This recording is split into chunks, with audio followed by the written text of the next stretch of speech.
اعوذ باللہ من الشیطان الرجیم، بسم اللہ الرحمن الرحیم۔ ایک بار پھر آپ کا میزبان راجہ ہارون آپ کی خدمت میں حاضر ہے۔ تو آج کا جو میرا ٹاپک ہے وہ ہے کہ دجال کب آئے گا، دجال کا خاتمہ کیسے ہوگا، یجوج مجوج کب آئیں گے اور یجوج مجوج کا کیسے خاتمہ ہوگا، اور قیامت سے پہلے مسلمانوں پر قیامت مسلط ہوگی یا نہیں۔ یہ تمام جو سوالات ہیں ان کا جواب ہم آپ کے سامنے پیش کریں گے قرآن اور احادیث کی روشنی کہ سب سے پہلے ہم احادیث کے متعلق وہ تمام باتیں کریں گے جو قرآن اور احادیث کے مطابق ملتی ہیں۔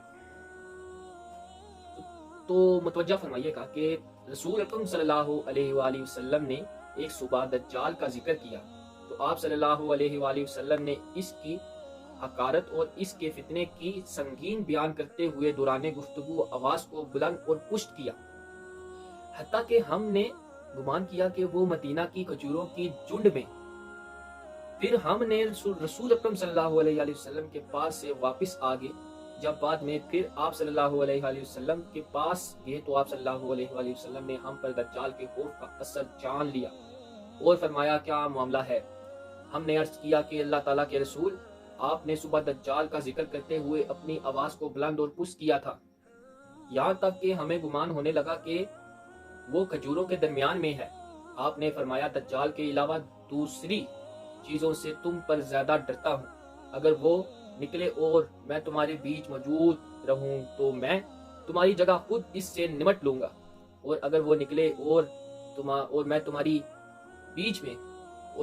بیچ میں موجود نہ رہوں تو ہر آدمی خود اپنے نفس کا دفاع کرے گا، اور اللہ تعالیٰ مسلمانوں پر میرا خلیفہ جانشین ہے، اور اللہ تعالیٰ ہر مسلمان پر میرا خلیفہ جانشین ہے۔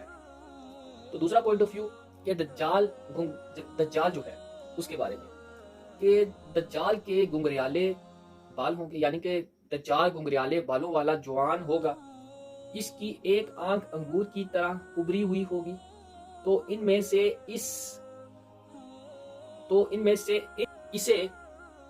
اسے عبدالعزا بن قطن سے تشبیہ دیتا ہوں، بس تم میں سے جو شخص اسے پالے اسے چاہیے کہ وہ سورۃ الکاف کی ابتدائی آیات پڑھے۔ وہ شام اور عراق کے درمیان سے نکلے گا اور دائیں بائیں فساد پھیلائے گا۔ اللہ تعالیٰ کے بندوں ثابت قدم رہنا۔ ہم نے عرض کیا کہ اللہ کے رسول روئے زمین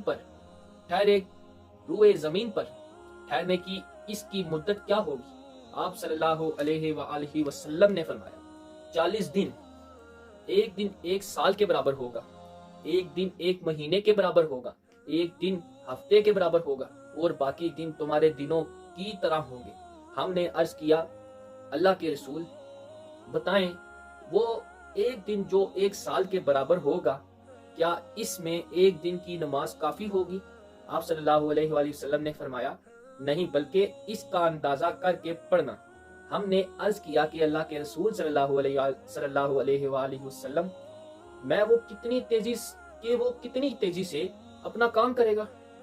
آپ نے فرمایا اس بارش کی طرح جس کے پیچھے ہوا لگی ہوتی ہے، وہ بارش کو نہایت تیزی سے پورے علاقے میں پھیلا دی جاتی ہے، جیسا کہ بارش بہت تیزی سے پورے علاقے میں پھیلا دی جاتی ہے۔ وہ کچھ لوگوں کے پاس آئے گا، انہیں دعوت دے گا تو وہ اس کو جھٹلائیں گے اور اس کی بات رد کر دیں گے، لہٰذا وہ ان کے پاس سے چلا جائے گا، مگر اس کے پیچھے انکار کرنے والوں کے مال میں کمی آ جائے گی، انکار کرنے والوں کے مال میں کمی آ جائے گی۔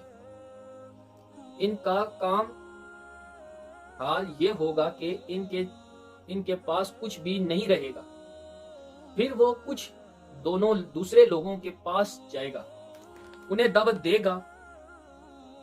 گا اور اس کی دعوت قبول کریں گے اور اس کی تصدیق کریں گے، تب وہ آسمان کو بارش برسانے کا حکم دے گا، آسمان بارش برسائے گی آسمان بارش برسائے گا، وہ زمین کو غلہ اگائے گا، غلہ اگائے گا، یعنی کہ سبزہ اگائے گا. وہ زمین کو حکم دے گا کہ غلہ اگا، یعنی کہ سبزہ اگا. اور ان کی چیزیں یعنی کہ ان کے چرنے والے جانور شام کو جب چراغاہ سے واپس آئیں گے تو ان کے کوہان پہلے سے کہیں زیادہ لمبے ہوں گے، ان کی کوہانیں زیادہ کشادہ ہوں گی، اور ان کے تھن کامل طور پر دودھ سے بھرے ہوئے ہوں گے. پھر وہ کسی ویران جگہ میں آئے گا اور اس سے کہے گا اپنا خزانہ نکال. پھر وہاں سے واپس ہوگا تو اسے زمین کے پیچھے لگ جائے گا. پھر وہ ایک بھرپور اور مکمل جوان کو بلائے گا اور تلوار سے مار کر اس کے 2 ٹکڑے کر دے گا. پھر اسے بلائے گا اور وہ روشن چہرے کے ساتھ ہنستا ہوا آ جائے گا. بس دجال اسی حالت میں ہوگا. اسی دوران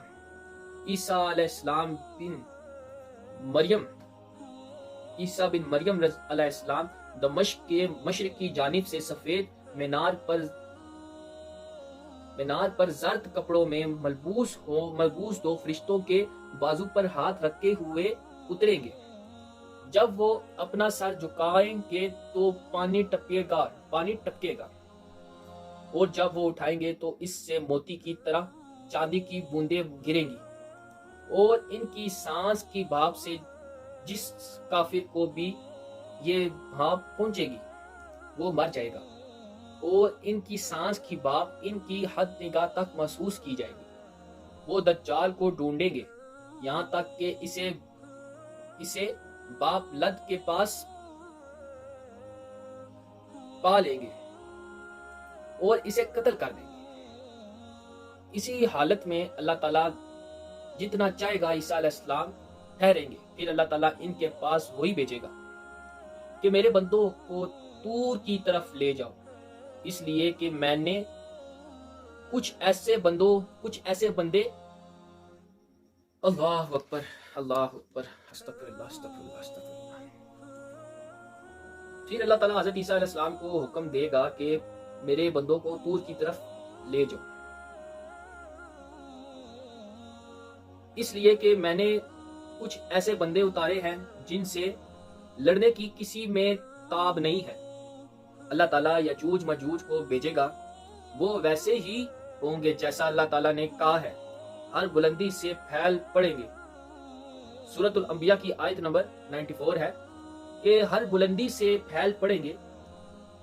ان کا پہلا گروہ وہ شام کے بحیرہ تبریہ نامی جھیل سے گزرے گا اور اس کا تمام پانی پی جائے گا. پھر اس سے ایک دوسرا قبیلہ گزرے گا تو کہے گا اس میں کبھی پانی تھا ہی نہیں. پھر وہ لوگ چلتے رہیں گے یہاں تک کہ جبل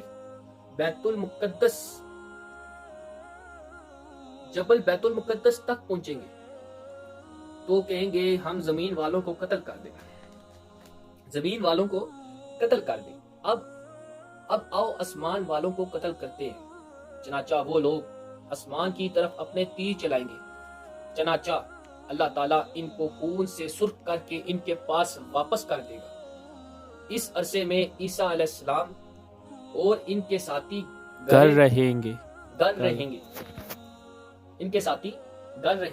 یہاں تک کہ شدید قحط سالی کی وجہ سے اس وقت بیل کی ایک سری ان کے لیے تمہارے 100 دینار سے بہتر معلوم ہوگی. چیزیں اس قدر مہنگی ہوگی. پھر عیسیٰ علیہ السلام اور ان کے ساتھی اللہ تعالیٰ کی طرف متوجہ ہوں گے. تو اللہ تعالیٰ یجوج مجوج کی گردنوں میں ایک کیڑا پیدا کر دے گا جس سے وہ سب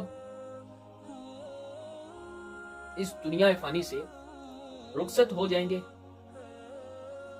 یعنی کہ مر جائیں گے. عیسیٰ علیہ السلام اور ان کے ساتھی پہاڑ سے اتریں گے تو ایک بالشت بھی ایسی جگہ نہ ہوگی جو ان کی لاشوں کی گندگی سخت بدبو اور خون کے ساتھی اللہ کی طرف متوجہ ہوں گے.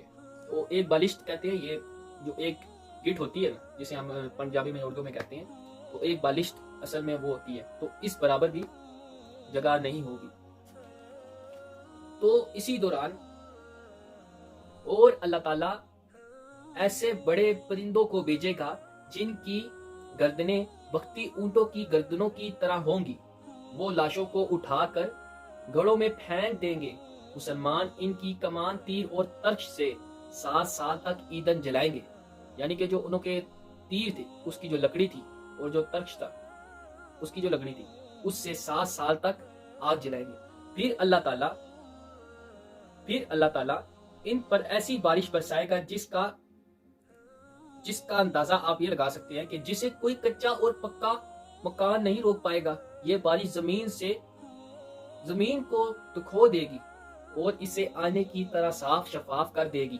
پھر زمین سے کہا جائے گا اپنا پھل نکال، اور زمین اپنی برکت واپس لا۔ چنانچہ اس وقت ایک انار ایک جماعت کے لیے کافی ہوگا، اس کے چھلکے سے یہ جماعت سایہ حاصل کرے گی، اور دودھ میں ایسی برکت ہوگی کہ لوگوں کی ایک بڑی جماعت کے لیے دودھ دینے والی اونٹنی کافی ہوگی، اور دودھ دینے والی ایک گائے لوگوں کے ایک قبیلے کو کافی ہوگی، اور دودھ دینے والی ایک بکری لوگوں میں ایک گھرانے کے لیے وہ کافی ہوگی۔ لوگ اسی حال میں کئی سالوں تک رہیں گے کہ اللہ تعالیٰ ایک ہوا بھیجے گا جو سارے مومنوں کی روح قبض کر لے گی، اور باقی لوگ گدھوں کی طرح کھلے عام زنا کریں گے۔ پھر انہی لوگوں پر قیامت برپا ہوگی۔